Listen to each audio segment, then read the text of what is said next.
खेड़ा ने सबूत सहित बोला है, आप गूगल पर सर्च करिए। अगर उनके पास सबूत है, अगर उनके पास तमाम चीजों का तथ्य है, तो फिर उनकी पत्नी की जगह तो जेल में होनी चाहिए। निश्चित रूप से जेल में भेजेगा कौन?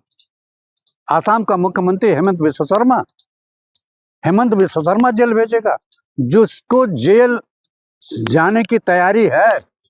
कांग्रेस की सरकार बनने के बाद हेमंत बिस्वा शर्मा की सबसे पहले गिरफ्तारी होगी और उनका स्थान जेल होगा। ये महाभ्रष्ट है, भ्रष्टतम मुख्यमंत्री है। इससे बड़ा भ्रष्ट मुख्यमंत्री वो हिंदुस्तान का कोई नहीं। लेकिन हेमंत बिस्वा शर्मा जी कह रहे हैं जो कांग्रेसियों को पच नहीं रहा है, जो असम में हिंदुओं की सरकार है, हिंदू सरकार फिर से बन रही। आप बताइए, क्या मैं हिंदू नहीं हूँ? मैं सनातनी ब्राह्मण हूँ, मैं कट्टर ब्राह्मण हूँ और आसामिया ब्राह्मण नहीं हूँ। मैं गोरखपुर का खाटी मुख्य ब्राह्मण हूँ।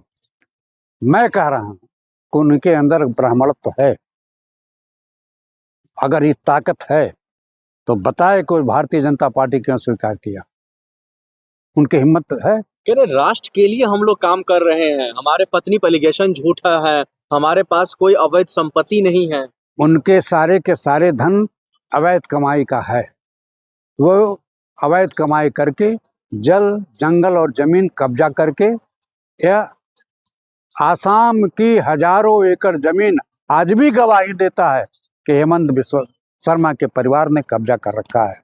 आपको बताऊं, पवन खेड़ा ने एक नंबर की बात उठाई है कि इनके भ्रष्टाचार के, अगर आपके पास 3-3 पासपोर्ट है तो आप कौन सी ताकत है?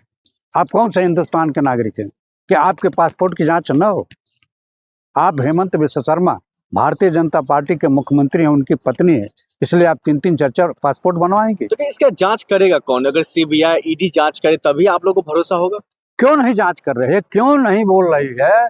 गृह मंत्री बोले ना कि उनके तीनों पासपोर्ट अमित शाह नहीं है। अमित शाह बोले। इन सब चीजों की स्वीकृति ली जाती है ना। बिना विभाग के स्वीकृति के किसी का पासपोर्ट नहीं बनता है। और वो भी महत्वपूर्ण परिवार है हेमंत बिस्वा शर्मा का।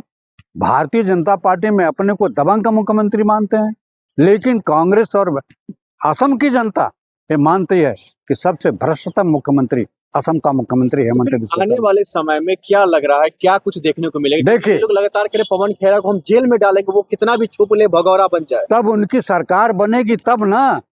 कांग्रेस की सरकार बनने जा रही।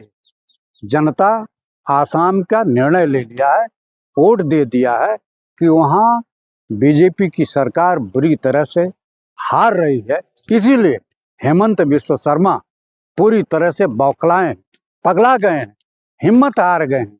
इसलिए आप बताइए किन किन शब्दों से एक हिंदुस्तान के महत्वपूर्ण प्रदेश का मुख्यमंत्री बेशर्मी की बात करता है, बेअदबी की बात करता है।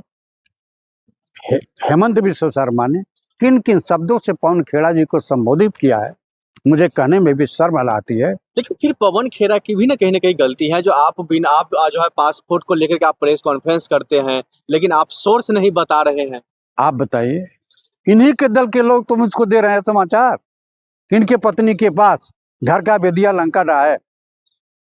जो असम के मुख्यमंत्री को नहीं पसंद करते हैं, वो जानते हैं चोर और उचक्का है, ये बेईमान है, ये भ्रष्टाचारी है, ये अनाचारी है, ये दुराचारियों को संरक्षण देता है, सरकार गिराने में विधायकों को संरक्षण देता है। ऐसे मुख्यमंत्री के पत्नी के नाम से कैसे 3 पासपोर्ट बने हैं? हिंदुस्तान का गृह मंत्रालय ने कोई सफाई दिया? आप लोकतंत्र के चौथे स्तंभ के महत्वपूर्ण व्यक्ति हैं, पत्रकार हैं, क्या आपको जानकारी मिली कि गृह मंत्री ने कोई सफाई दी कि असम के मुख्यमंत्री के पास, के पत्नी के पास पासपोर्ट गलत है?